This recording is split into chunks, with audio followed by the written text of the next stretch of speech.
Maayong buntag mga kapuso! Sagad ka natong mga Pinoy adunay mga tradisyon nga gina-follow alang sa pagsugat sa New Year. Sama na lamang sa pagkumpleto sa 12 different kinds of round fruits tungod kini matud pa pampaswerte. Karong buntag mga kapuso atong makauban si Sir John Flores nga taga Bukidnon ug usa ka inspiring Mindanaoan farmer tungod sumala pa nagtanom kini og usa ka rare o exotic fruit dinhi sa Mindanao nga ginatawag na Tsempedak. Good morning Sir John and welcome dito sa Spotlight sa At Home with GMA Regional TV.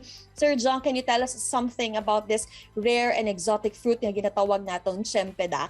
Good morning mga kapuso. Good morning Northern Mindanao and especially good morning to you, Attorney Rezi. Kining atong Tsempedak, usa sa pinaka-rare na prutas diri karon sa Mindanao. Originally, gikan siya sa Thailand, but fruiting na ni diri karon sa Bukidnon. Family ni siya sa nangka, pero ang iyang distinction ani from ordinary nangka, naa siya characteristic sa durian. Kung inyo makita ganin sa video, inigibot na mo, mura na siya o marangkod. So tulo ka prutas ang milangkob aning Tsempedak. Nangka iyang physical property, pag ibot na mo, mura siya marang. Pagtilaw po nimo, naa siya 40% durian, 30% nangka, o 30% marang. Inana kagwa po ang Tsempedak. Ugusan ni siya sa high value crop karon nga naa sa Mindanao. That's very interesting, Sir John. Gusto po namo mahibalaan kung kanusa ug paunsa po nimo nga nahuna-hunaan nga magtanom og susamang usa ka rare and exotic nga prutas. Ako basugod din ko o collection sa prutas nga mga rare. Especially mga prutas number 1 sa Pilipinas nga wala na. Number 2 sa Southeast Asia mo nang naa ang Tsempedak diri karon. Very interesting siya kay gusto na to makita i-showcase ang tanan nga prutas nga nasa Pilipinas o ikaduha para mabili na to nga legacy nga amo din mga prutasa ang nasa Pilipinas nga halos dili na gani na to makita karon. Unya, amo na lang pong giapilan og mga lahi-lahi nga prutas nga naapod sa Southeast Asia. Mao na nga naatay prutas nga sa amin ini. Unsa pud ba Sir John ang mga challenging aspects sa pagtanom ani? Basig pwede ka makahatag og mga tips and advice naman para sa mga plantito o plantita nato ng mga kapuso aron sa pagtanom ani na klase nga prutas. Okay, guwapo kay na nga pangutana no. Ang pamaagi sa pagtanom, duha ka klase tay ginatawag og pwede siya grafting, pwede po siya gikan sa liso. No, so ang grafting ato naman ang nasabtan na magkuha ta og tumoy sa usa ka prutas ato siyang isumpay sa pareho ni nga prutas.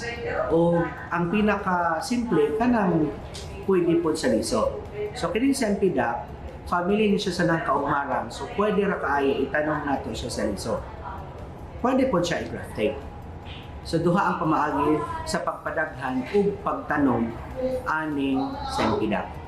Sir John, asa pod ba makapalit ang ato mga kapuso nga gusto pod makatilaw ani nga prutas or gusto pod nga ilakip kini sa ilahang 12 round fruits nga isip pa pampaswerte sa New Year? Duha po kayo ni siya nga prutas kung moingon ka nga pampaswerte. Gani ka na mag-abri tag tindahan nangka manggid ang ato ang atong gamiton para pangpatago. So dili lang po diha nga pamaagi, bilog man pud ni siya. Pwede po kaini siya sa panahon karon ng mga New Year. So asa makapalit og seedlings na asa mo. Ang nursery na sa Don Carlos Bukidnon, Tabrua Flores Eco Farm, inyo man ang ma-search diha sa internet. Napod may branch diri sa Kalinan. Tsempedak Davao. So dali ra kayo siya tuuron labi na karon nga naa tayo mga Facebook o naay mga social media. Daghan kayong salamat Sir John, na ba kay mga gusto pud pasalamatan this morning? Well, of course, ang atong kapuso, no?